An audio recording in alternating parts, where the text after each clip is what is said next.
말이 되나? 미친 거 아이가?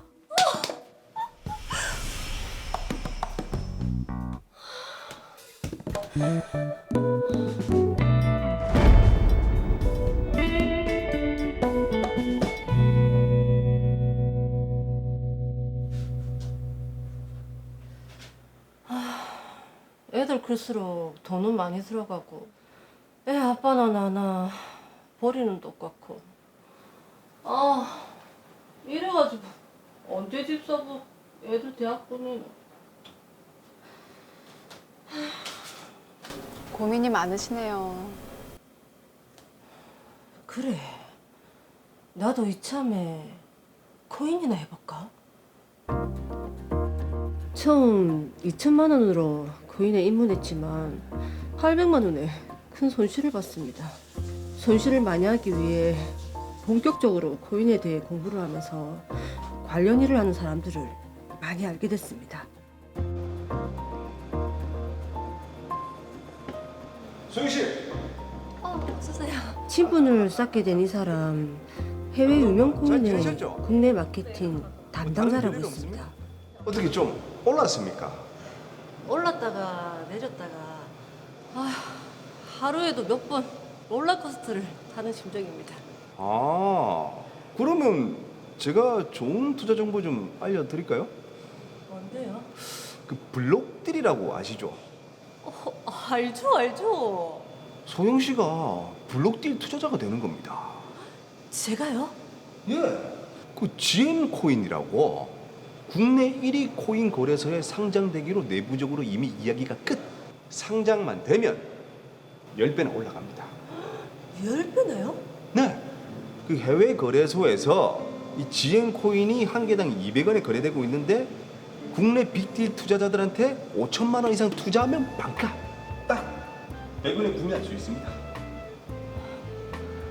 200원에 거래되는 걸 100원에 살 수 있다고? 아, 그렇다니까요.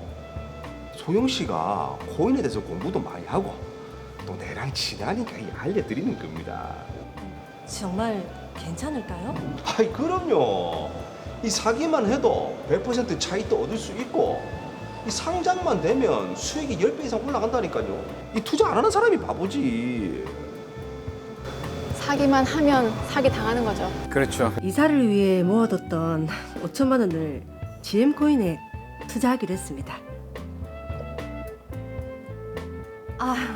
5천만 원 정도 비트코인 구매해서 지섭 씨한테 보냈습니다. 아니, 확인했습니다. 제가 GM코인 50만 개를 소영 씨 GM코인 지갑으로 보내드릴게요. 대박 나실 겁니다. 지섭 씨만 믿고 가는 겁니다. 그럼 일단 GM코인 10개만 해외에서 팔아볼까나? 뭐고? 왜 옮길 수가 없다고 하노? 이상하네.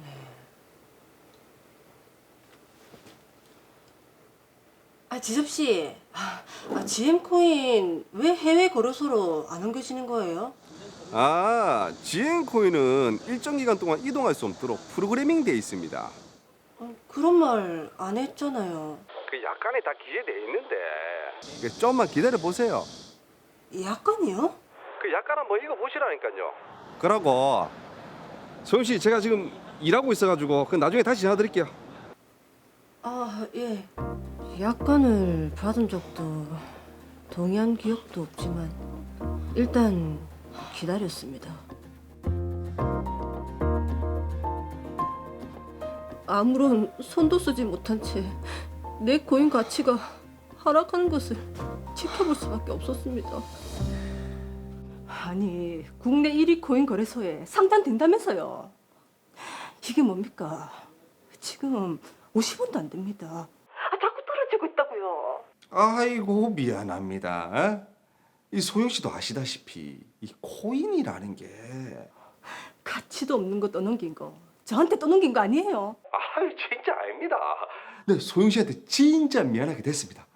대신에 네, GM 코인으로 손실 본 거 다 만회시켜 드릴게요. 한 번만 더 믿어주세요. 어떻게 만회해 주실 건데요? 그 DM 코인이라고 이 돈을 더 투자하는 건 아니고 GM 코인을 DM 코인으로 교환하세요. 그러면 코인 개수를 2배로 늘려드릴게요. 그걸 어떻게 믿습니까? 그 DM 코인은 다른 점이 보유만 하고 있어도 하루에 이자 1%를 줍니다. 100일만 지나도 원금의 2배나 벌어요. 그리고 다른 투자자들 소개만 시켜줘도 추가로 보너스도 지급됩니다. 진짜예요? 아이 진짜라니까요. 한 번만 더 믿어주세요. DM 코인은 확실히 국내 유명 거래소에 상장될 겁니다. 이번에 진짜 확실합니다. 알겠습니다. 진짜 마지막으로 믿고 가보겠습니다. 아, 또 믿네요. 진짜 이자가 들어오네. 다른 사람한테 소개하면 보너스도 준다고 했지. 희정 씨, 네? 휴게실 가서 얘기 좀 할까요? 좋죠? 희정 씨, 자기도 코인 한다고 했지? 네. 근데 영 재미가 없네요. 내가 좋은 정보 하나 소개해줄까? 진짜요? 이거 진짜 좋은 거라. 아무한테도 안 권하는 건데 나도 계속 재미를 보고 있고. 뜸 들이지 말고 빨리 얘기해 주세요. 실제로 보너스를 수령하게 된 저는 여러 사람들에게 소개했습니다. 그런데 서영 씨, DM 코인 거래 중단됐는데 이게 어떻게 된 거예요? 예? 그게 무슨 말이에요? 확인 안 해봤어요? 잠시만요.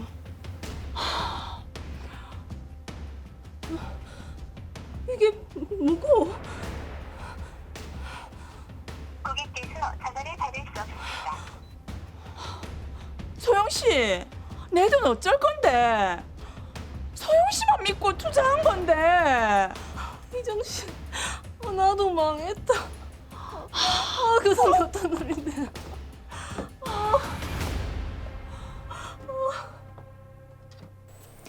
네, 대박의 꿈은 늘 물거품처럼 사라지는 경우가 많죠. 박소영 씨 정말 황당하고 또 화가 날 것 같습니다. 예. 자, 먼저 빠른 시간에 사건을 정리하겠습니다. 박소영 씨는 코인에 관심을 갖다가 해외 유명 코인의 국내 마케팅 담당자라는 김지섭 씨를 알게 됐습니다. 김지섭은 박소영 씨에게 GM 코인이 국내 1위 코인 거래소에 상장하기로 했다며 투자를 권유하는데요. 이에 박소영 씨는 5천만 원을 투자해 김지섭은 GM 코인 50만 개를 박소영 씨의 전자지갑으로 보냈습니다. 박소영 씨는 GM 코인을 해외 거래소에 판매하려고 했지만 해외 거래소로 옮길 수가 없었는데요. 박소영 씨가 거래를 할 수 없는 사이 GM 코인은 국내 신생 거래소에 상장이 됐고 가격도 50원까지 곤두박질 쳤습니다. 이를 김지섭 씨에게 항의하자 손실을 만회해 주겠다며 DM 코인으로 교환을 하라고 하죠. DM 코인은 보유만 하고 있어도 하루에 1%의 이자를 주고 또 다른 투자자를 소개하기만 하면 보너스도 지급된다고 합니다. 네. DM 코인에 투자를 한 후 실제로 매일 이자가 지급이 되자 박소영 씨는 다른 지인에게 이 코인을 소개합니다. 그런데 한 달 정도 지났을 무렵 DM 코인의 거래가 중단이 되고 김지섭 씨도 종적을 감춰버렸습니다. 자, 지금 박소영 씨뿐만이 아니고 지인들에게까지 소개를 한 상태인데, 자, 이영준 변호사님, 이 사건 좀 맡아주시죠. 네, 박소영 씨 사연을 보니 저도 참 많이 안타깝습니다. 드라마 속에 코인 사기 수법들이 많이 보이는데요.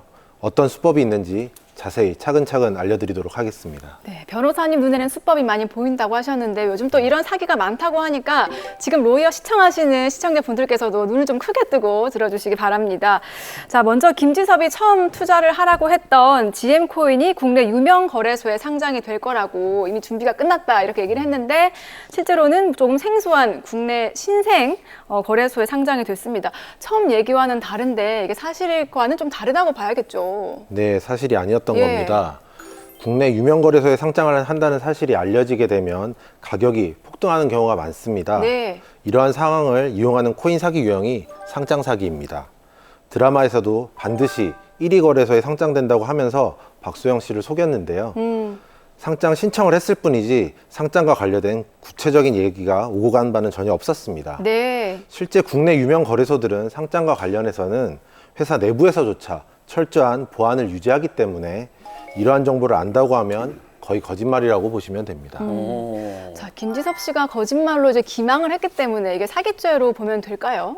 네, 김지섭이 반드시 상장이 된다고 한 부분은 형법상 사기죄로 처벌될 수가 있습니다. 네. 사기꾼들은 우리 회사가 만든 또는 추천하는 암호화폐가 곧 상장될 거라고 하면서 투자를 받는 수법을 이용합니다. 주식의 경우에는 내부 정보를 이용하는 것 자체만으로 엄격하게 처벌이 되고 있습니다만 네네. 암호화폐의 경우에는 이러한 부분에 대해서 제도적 장치가 미비하다 보니까 사기꾼들이 이런 점을 악용해서 활개를 치고 다니고 있는 것이 현실입니다. 예. 근데 이제 드라마상에 박소영 씨가 GM 코인을 구입을 해서 일부를 해외 거래소로 옮기려고 했는데 안 된다고 했거든요. 근데 이유가 뭡니까 그게? 네, 이것도 그 활용하는 수법 중에 하나인데요. 네. 바로 보호예수 제도를 활용을 하는 겁니다. 네. 주식시장에서 상장 후에 주가 안정을 위해서 대주주나 특수관계인이 일정 기간 동안 보유 주식을 시장에 내다 팔지 못하게 하는 그런 제도가 보호예수 제도입니다. 네. 상장 초기에 물량이 쏟아져 나오면 주가가 폭락하면서 개인 투자자들이 피해를 보기 때문에 이러한 제도를 두는 것이죠. 어떻게 보면 김지섭 씨가 이 제도를 악용한 거네요. 네, 그렇죠? 맞습니다. 박소영 씨는 보호예수로 인해서 팔지도 못하는 사이에 김지섭 등 일당은 자기들 코인을 시세 조정 행위를 통해서 비싼 가격에 팔아치워버린 것입니다. 박소영 씨와 같은 블록딜을 통해 코인을 좀 대량으로 구매한 사람들이 네. 물량을 시장에 풀게 되면 시세 조정 행위 자체가 어려워지기 때문에 이러한 수법을 이용을 하는 것입니다. 일반 주식의 경우에는 이런 시세 조정 행위도 자본시장과 금융투자업에 관한 법률에 의해서 엄격하게 금지가 됩니다. 네. 하지만 코인의 경우에는 별도의 제한 규정이 없기 때문에 시세 조정 행위가 난무하는 것이 현실입니다. 하지만 이런 구체적인 시세 조정 행위 자체를 좀 입증을 해낼 수 있다면 사기죄로 처벌을 할 수가 있습니다. 예. 야, 근데 이제 박소영 씨 같은 경우에는 보호 예수에 관해서 들은 적도 없고 약관을 본 적도 없단 말이죠. 그렇죠. 그럼 이게 투자금을 도대체 어떻게 회수할 수 있을까요? 김지석과 지엔 코인 측의 불법 행위를 사기 고소 등을 통해서 밝혀낸다면 불법 행위에 의한 손해배상 청구를 하거나 블록딜 거래 자체를 취소해서 원금 반환 요청을 할 수가 있습니다. 네. 사실 주변에 보면 코인으로 얼마를 벌었다더라 하는 분들 볼 수 있어서 저도 사실 한번 해볼까라고 생각을 했지만 네. 코인이나 암호화폐 같은 경우에는 실체가 없잖아요. 네, 맞습니다. 그렇기 때문에 뭐 불법 행위가 있으면 증거 찾기가 쉽지 않을 것 같은데요. 네, 맞습니다. 하지만 암호화폐는 블록체인을 기반으로 하는 것이기 때문에 코인의 이동 등 모든 거래 내역이 다 공개되게 되어 있습니다. 네. 따라서 오히려 기본적인 자료는 확보하는 데 좀 용이한 측면도 있습니다. 하지만 그 코인 사기범들의 기망 행위를 밝혀내기 위해서는 직접 평소에 주고받았던 대화 내용이나 네. 카카오톡 또는 이런 코인 사기범들은 또 텔레그램 같은 것을 많이 활용을 합니다. 네. 그런 텔레그램 내용이라 하더라도 상대방을 특정할 수만 있다면 그 대화 내용들을 캡처를 해서 증거 자료로 활용을 할 수가 있습니다. 그리고 저희 도산센터에서도 네. 최근에 코인 사기나 코인 투자 실패로 이제 채무 때문에 개인회생을 신청하는 사람이 급격히 있는 상황입니다. 아, 그래요? 아니요. 근데 이게 지금 코인 투자 같은 경우는 약간 사행성이 짙어가지고 그러니까요. 개인 회상의 대상이 안 될 것 같은데요. 그렇게 다들 걱정을 하셔서 저한테 많이 물어보시는데 예. 실제로 개인 회생에서는 그 사행성, 도박 이런 것도 다 인정이 되고 뭐 결국 채무 조정을 할 수가 있기 때문에 물론 뭐 투자 사기 뭐 지금 사연처럼 투자 사기는 일반적인 이제 채무와 같이 해결이 될 것이고 네. 이제 코인 투자, 가상화폐를 이제 투자를 해가지고 실패한 경우에는 뭐 사행성이 좀 있다고 보긴 해요. 법원에서도 네네. 사행성이 있지만 변제 비율이 급격히 좀 많이 늘어나서 좀 많이 갚아야 될 수는 있어도 개인 회생으로 진행을 못하는 건 아닙니다. 야, 거기에 이제 이거 드라마로 지금 들어가 보면 박소영 씨 같은 경우는 손실을 만회해 주겠다고 김지섭 씨가 GM 코인에서 DM 코인으로 바꿔줬거든요. 네. 이건 약간 다단계 같은 느낌이 좀 있는 것 같아요. 그렇습니다. 전형적인 그 다단계 구조를 가지고 있는데 이 부분이 방문 판매 등에 관한 법률이 규정하는 그 다단계 판매 요건을 갖추었다면 네. 그 적용을 받을 수가 있습니다. 하지만 코인 사기범들은 코인의 법적 성격이 좀 모호한 것을 악용을 해서 방문 판매 등에 관한 법률의 적용을 교묘하게 빠져나가는 경우가 많습니다. 네, 참 이렇게 지능적이고 교묘하네요, 그렇죠? 네. 자, 근데 또 문제가 있습니다. 회사 동료가 이 박소영 씨 소개로 DM 코인에 투자를 했는데, 그렇다면 소개를 받은 지인들이 박소영 씨한테 책임을 져라라고 이렇게 할 수 있겠는데요? 네, 그렇습니다. 이러한 다단계 코인의 경우에 사고가 터지면 코인 사기범들은 종적을 감추거나 재산을 이미 빼돌린 경우가 많습니다. 네. 그렇죠. 그렇기 때문에 박소영 씨 경우처럼 코인을 소개한 지인에게 민형사상 조치를 취하는 경우가 많습니다. 자, 근데 어떻게 보면 박소영 씨도 지금 피해자인데 이게 고소를 당한다 한다면 어떻게 좀 구제할 방법이 없겠습니까? 코인 자체의 그런 특성으로 인해서 소개한 지인으로부터 이득을 취한 경우에는 사기죄 공범이라고 보기는 어렵겠습니다. 네. 그러나 코인 사기범으로부터 투자자 모집에 대한 별도의 대가를 받았다거나 한다면 사기죄 공범까지 될 수도 있습니다. 만약 고소를 당한다면 수사기관에 자기도 피해자일 뿐이고 별도의 이득을 얻은 적이 없다는 점을 적극적으로 소명을 해야 처벌을 면할 수가 있겠습니다. 네, 지금도 사실 이제 대박을 꿈꾸면서 코인 투자를 한 후에 밤잠을 못 주무시는 분들이 계시거든요. 이런 분들에게 이런 부분은 꼭 주의하십시오 하고 콕콕 집어서 좀 얘기를 좀 해주십시오. 암호화폐의 경우에는 가장 큰 문제점이 제도적 보호장치가 전무하다는 점입니다. 네.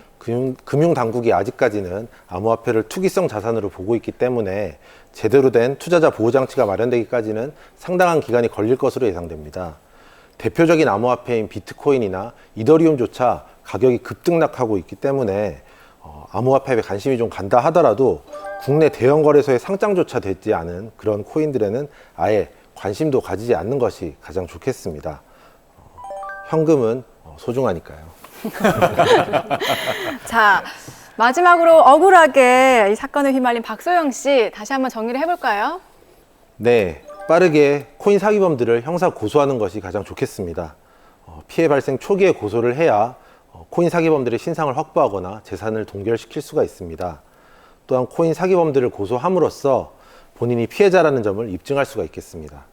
이를 통해서 다른 지인들로부터 고소를 당한 부분을 방어하는 효과도 거둘 수가 있습니다.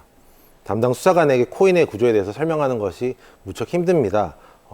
이런 부분들을 대처하기 위해서 저와 같은 암호화폐 분야의 정통한 변호사를 찾아와서 조력을 받는 것이 좋겠습니다.